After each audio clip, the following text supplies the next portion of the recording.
Today on Warrior Wednesday, why a vote for Don Driscoll means you're supporting the Second Amendment.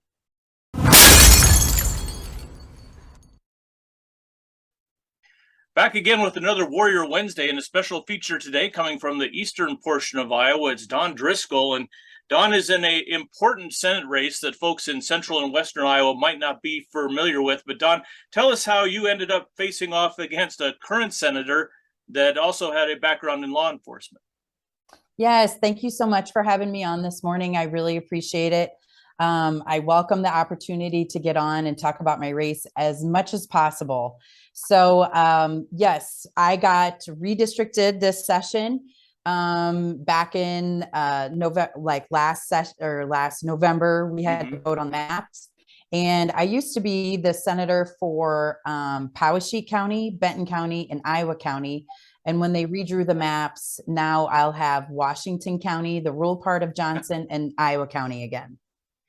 So what are some of the main cities that you've been having to travel around to get the word out on what's now Senate District with 46, is that right? 46, yes. I've went to every one. We're actually, we have been door knocking. That is what we've been doing. I started door knocking June 8th, right after the primary. Around here, there was a lot of heated house seats around here. And we kind of let those die down. And so the right away, June 8th, we started door knocking, and I got all the way through my entire district by, I think it was around August 28th, because my goal was to get the entire district door knocked by September 1st. Wow. So we got that done just in the nick of time. And now we are on our second round. And I have hit all of Washington and all of Johnson again. And now we're focused in Iowa County because I'm a farmer. So I needed a little shorter commute to get to those doors. So yeah, we're wrapping up our second time through the district in, and we're going to be on track to get that done by election day, which is always the goal. So I would say 2 times through the district is, I've covered a lot of ground. I always say I wish that I would have been tracking my steps every day through the through this process, and because we cover a lot of miles every single day. Now, you've been a vocal supporter of what we've called the Freedom Amendment, which will add the right to keep and bear arms to the Iowa Constitution. Give us a little bit about why you have been such a good supporter of that. Oh, absolutely.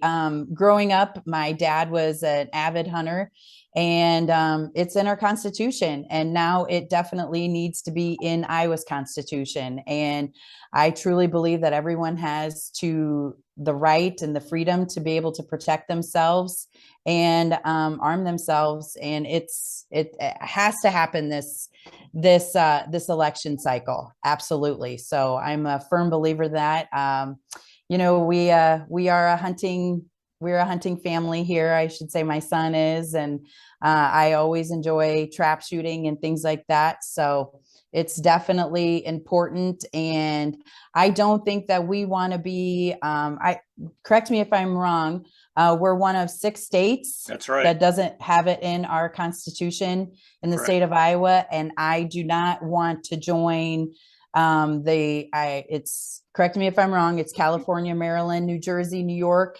and Minnesota. Yes. I don't think that Iowa needs to be like them. So I think it's so important to be able to protect our freedoms like this. Now, I know you're a supporter of law enforcement, but your opponent is former law enforcement and has not been quite as vocal as you on this Freedom Amendment. And I think what you pointed out is everybody, regardless of political affiliation, religious, whatever, everyone has the right to defend themselves, because the police cannot be with you 24 hours a day. So it's a little surprising to me to see, a former sheriff's deputy, not fully in on this Freedom Amendment. Right. I always say, you know what you get when you support and you back me. I'm not a flip-flopper. I'm not half in on anything. I'm very strong in my beliefs, and I am very strong on my belief in the Constitution, and I 100% all in on this amendment and believing that it is the right. All right, wonderful. Give us a little bit more on your background. I know agriculture is, you said, 6 generations in farming up in Northeast Iowa. Yes. So actually, I'm from Illinois. Okay. So I grew up on a farm there. I'm glad you got out in time. I know, I know. Well, and I think it also shows a lot that Illinois actually has something.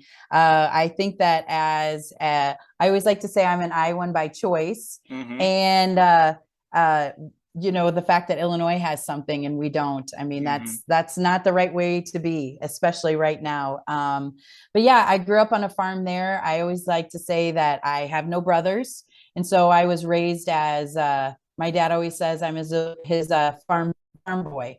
So grew up farming with him, and then went to college and went to Western Illinois University and met my husband, and we were on the livestock judging team together. And we started off farming in Illinois, but then, around 14 years ago, we moved back here to Iowa. And I always like to say I was a little hesitant about coming back here. I kind of wanted to stay on the farm in Illinois, but I usually try not to tell him he's right too often, but hands down, the best decision that we ever made. I know that every time my parents come back here and do things with us, and they always say they wish that they could pick their farm up and place it down here in Iowa, because so many more opportunities, and it's such a better place to be. And I am so happy to have had the opportunity 2 years ago to get elected into the Senate, and just hope that I have the blessed opportunity to continue to serve. What do you view as some of the challenges coming up, some of the threats that'll be facing Iowa that you'll be there to help defend against? Well, hopefully we can get the Second Amendment in the books, and that will be something that we don't have to fight anymore. I think, is it correct that we've been trying to get this done for the last 10, 12 years? Yeah, we thought we had it done a few years ago, and then there was a publishing error with the Secretary of State, so we had to go all the way back and go through 2 more General Assemblies. But yeah, 12 years in the making to get to this. Through the work of all the legislators we've been able to work with in the IFC, we started to move Iowa from a may issue state, where each individual sheriff had the choice whether to hand you a permit or not. Then we went to shall issue.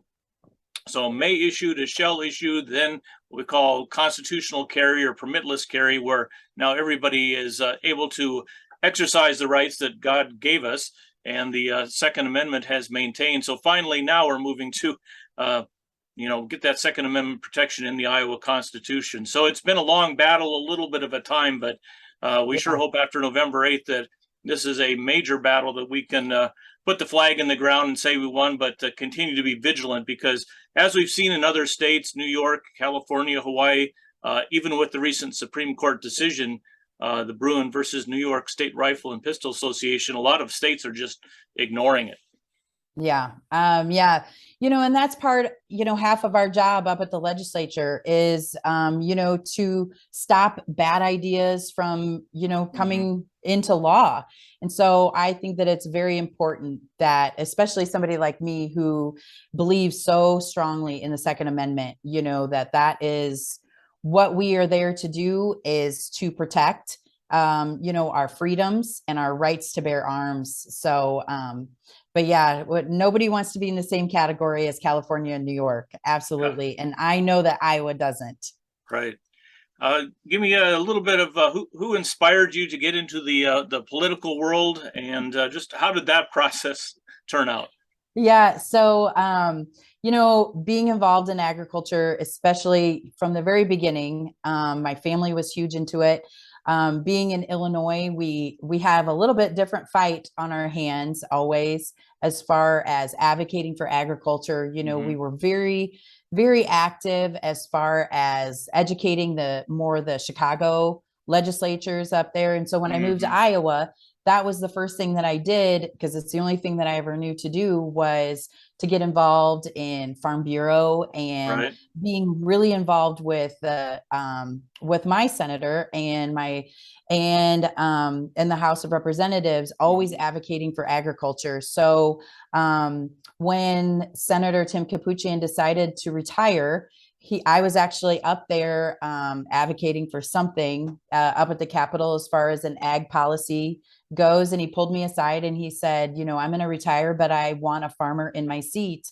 And I kind of turned around and I said, I don't think, I said, are you talking to me? I said, don't forget, I'm from Illinois. I said, I think you probably should pick somebody else. And when I came home, my husband said, you've been training for this your whole life. And how many times does people get asked to run, you know, for an office? So that's kind of how it started. And, you know, my kids were much younger then, and I had some time to kind of think, and I knew that I had to really prepare them to be more independent. Right. And so, you know, we did that. And, you know, I took to the campaign trail almost 2 full years before the primary, you know, getting to know people in the district, going out there, talking to people. So, so I felt that, you know, we did a really good job. So this election cycle, getting to know my new Senate district has really been compressed. And I have been out every single day and worked so hard to get to know everybody in the district. And that's why I think it's so important that it's actually me door knocking twice, you know, on people's doorsteps. I think people are always shocked to see that it's actually me there. I'm kind of known to have a baseball hat on most of the time when I farm. I live in a hat, and I did have to start taking my hat off because nobody would actually believe that it was me at their door. So, so yeah, but I feel like at the end of this, you know, I can hold my head high and say that I did absolutely everything that I could. And, you know, as far as running, getting to know the district, going to all the meetings, and, you know, just really getting my message out there. Well, we appreciate that, and tell folks that may want to learn more about you, or even folks outside your district that'd like to support you. How do they find you out there in the world of social media? Oh, yeah. So I am on Facebook. So that is Dawn Driscoll for Senate. And I have a website, Driscoll, or it would be driscollforsenate.com. And I also have a WinRed account as well, Dawn Driscoll for Senate. So anything that would help. But we would love to have you follow us. And I love to share my, you know, I mean, just what I'm doing in the district and people that I'm seeing and things like that. So we try to post a lot and show what's important. You know, we've got a lot of, my kids are, I always say, as much as I can get them in photographs, you know, people love to see them out there, you know, because they're right alongside me through this whole campaign. And I always say, I don't know what I would ever do without them. My son is 6'6", so he can cover a lot more doors than I can in a block. That's for sure. So he's a senior this year, so I better get in there. And I always say, I hope I win this election, because the next time around, I'll be minus a 6'6", a young man to go knock doors. I'm only 5'5", so he definitely covers a little bit more ground than I do. Awesome. Well, good luck up there in the District 46 race. Appreciate everything you've done on behalf of the freedom of Iowans, and you know, just keep it up. Yes, pedal to the metal all the way through November 8th. I know it. Every time I get up there, you know, and we can give a speech, I always try to plug and make sure everybody knows what an important, you know, thing that is on the ballot this year. You know, it's going to be on the back page at the bottom. Yep. You know, vote yes, absolutely. Yep. So turn it over for 2A is what we say. Oh yeah, that's right. Dang it. I should. Yes, I've never said that. So there's still time. That. Yeah, every time I get out there. Yes, absolutely. I always say, turn it over, go all the way to the bottom, and make sure you get that marked. All right, Dawn Driscoll, our Warrior Wednesday for today on behalf of the Iowa Firearms Coalition. Good luck in the race, and we'll be watching those results coming up shortly. Thank you so much.